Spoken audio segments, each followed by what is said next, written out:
నీళ్లు నింపితే మేడిగడ్డ కొట్టుకపోతుంది.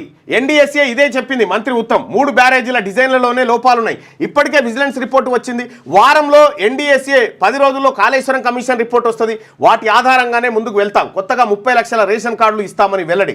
మేడిగడ్డ బ్యారేజీలో నీళ్లు నింపితే అది మొత్తం కొట్టుకపోయి దాని కింద ఉన్న ఊర్లు కూడా మునిగిపోయే ప్రమాదం ఉందని నేషనల్ డ్యామ్ సేఫ్టీ అథారిటీ తేల్చి చెప్పిందని ఇరిగేషన్ సివిల్ సప్లై శాఖ మంత్రి ఉత్తమ్ కుమార్ రెడ్డి తెలిపారు. నీళ్లు నింపాలని తాము సర్టిఫై చేయలేమని, నీళ్లు నింపుకున్నాక ఏమైనా జరిగితే తమ బాధ్యత కాదంటూ ఎన్డీఎస్ఏ హెచ్చరించిందని చెప్పారు. మేడిగడ్డలో ఒక్క పిల్లరే కదా కుంగిందంటూ ప్రతిపక్ష సభ్యులు పదే అంటున్నారు. కానీ మేడిగడ్డ, అన్నారం, సుందిల బ్యారేజీల డిజైన్లనే ప్రధాన లోపమని విజిలెన్స్ రిపోర్టు, ఎన్డీఎస్ఏ ప్రాథమిక రిపోర్టు తేల్చి చెప్పాయి. ఫౌండేషన్ టెక్నాలజీ కూడా పెద్ద లోపమే అని పేర్కొన్నాయని చెప్పి నిన్న చెప్పింది. తుమ్మిడిహెట్టి వద్ద తట్టెడు మట్టి కూడా ఎత్తలే. తుమ్మిడిహెట్టి నుంచి మేడిగడ్డకు బ్యారేజీ స్థలాన్ని ఎందుకు మార్చారో ఇప్పటికీ స్పష్టత లేదు. విషయం ఏంటంటే ఇది చాలా విచిత్రమైనటువంటి అంశము. ఇక్కడ తుమ్మిడిహెట్టి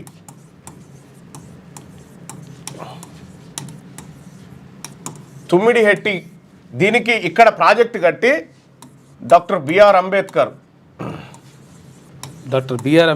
ప్రాణహిత చేవెళ్ళ సుజల స్రవంతి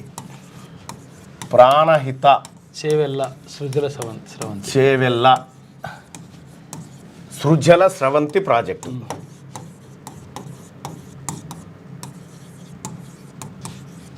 ఇది ఒరిజినల్ పేరు. ఇది ఒరిజినల్ పేరు ఉండే. అయితే దీన్ని కడతామని చెప్పి రాజశేఖర్ రెడ్డి గారు అక్కడ పునాది వేసిన ముఖ్యమంత్రిగా ఉన్నప్పుడు సోనియా గాంధీ గారు వచ్చారు. ఈ ప్రాణహిత నది నుంచి చేవెళ్ళ వరకు ఈ నీళ్ళని తీసుకొచ్చి పారించాలనేది ఓ భారీ లక్ష్యంతో పెట్టిరు. ఆల్రెడీ తమ్మిడిహెట్టి దగ్గర ఓ 10,000 కోట్లు ఖర్చు పెట్టి కాలువలు కూడా తవ్విరు. తమ్మిడిహెట్టి నుంచి ఎల్లంపల్లి వరకు తవ్వేటువంటి కాలువలు కూడా చేసారు. దీంతో ఆదిలాబాద్ జిల్లాలో 2 లక్షల ఎకరాల అదనపు ఆయకట్టు, ఆదిలాబాద్లో మంచిగా ఉంటుండే 2 లక్షల ఎకరాల అదనపు ఆయకట్టు వచ్చేది. సో ఇక్కడ ఏం జరిగిందంటే గతంలో కాంగ్రెస్ పార్టీ ప్రయత్నం చేస్తే ఎవరు మన మహారాష్ట్ర ఈ ప్రాజెక్ట్ ఇక్కడ కడితే మహారాష్ట్రలో ముంపు పెరిగిపోతుంది, ఎక్కువ అవుతుందని చెప్పేసి అన్నమాట. 152 మీటర్ల ఎత్తులో కడితే ఇక్కడ మాకు ముంపు పెరిగిపోతుందని చెప్పి వాళ్ళు కిరికిరి పెట్టిరు. మహారాష్ట్రలో కిరికిరి పెడితే కేసీఆర్ గారు సీఎం అయిన తర్వాత మహారాష్ట్ర ముఖ్యమంత్రితోటి చర్చలకు పోయిండు. ఈ పర్మిషన్ తీసుకొస్తా వాళ్ళతో మాట్లాడని చెప్పి పోయి అప్పటికి కాంగ్రెస్ పార్టీకి అప్పుడున్న ప్రభుత్వానికి మహారాష్ట్ర ఏం చెప్పిందంటే నువ్వు 148 మీటర్ల దగ్గర కట్టుకో, మాకే ఇబ్బంది లేదని చెప్పింది. అక్కడే కట్టుకో అని చెప్పింది. అయితే ఇక్కడ కేసీఆర్ గారు మహారాష్ట్రకు పోయిండు.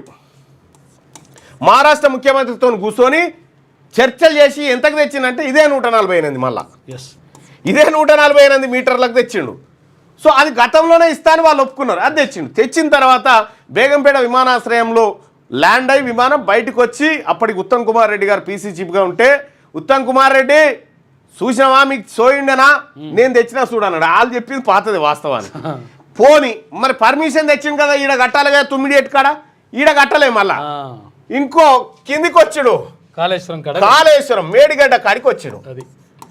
మేడిగడ్డ కాడికి వచ్చి ఈడ పెట్టిరు ఈ కాళేశ్వరం దుకాణం. మరి ఈడ పర్మిషన్ తెస్తేవి, ఊరేగింపులు గుర్రాలు ఒంటెలతో చేస్తేవి, ఈడ కట్టినామంటే ఈడ కట్టలే మళ్ళీ కిందికి వస్తేవి. ఇప్పుడు ఈడికే తమ్మిడిహెట్టి నుంచి వస్తే కేవలం 21 మీటర్లు ఈ మీదికి ఎత్తిపోస్తే ఎల్లంపల్లిలో పడి ఇట్లాంటి అయిపోతుండే. ఇప్పుడు మేడిగడ్డ నుంచి 100 మీటర్ల పైన 120 మీటర్ల అందాదా ఎత్తిపోయాలి. మూడు లిఫ్టులు పెట్టి ఎత్తిపోస్తే ఇళ్ళకి వస్తాయి. ఇదేమో ఒకటే లిఫ్ట్ ద్వారా వచ్చేది. ఇగో జరిగినటువంటి తగ్గిది. ఈ కరెంటు బిల్లు, మోటార్లు, మీటర్లు అన్నీ కాదనం. తుమ్మిడిహెట్టి దగ్గర తట్టెడు మట్టి కూడా ఎత్తలే.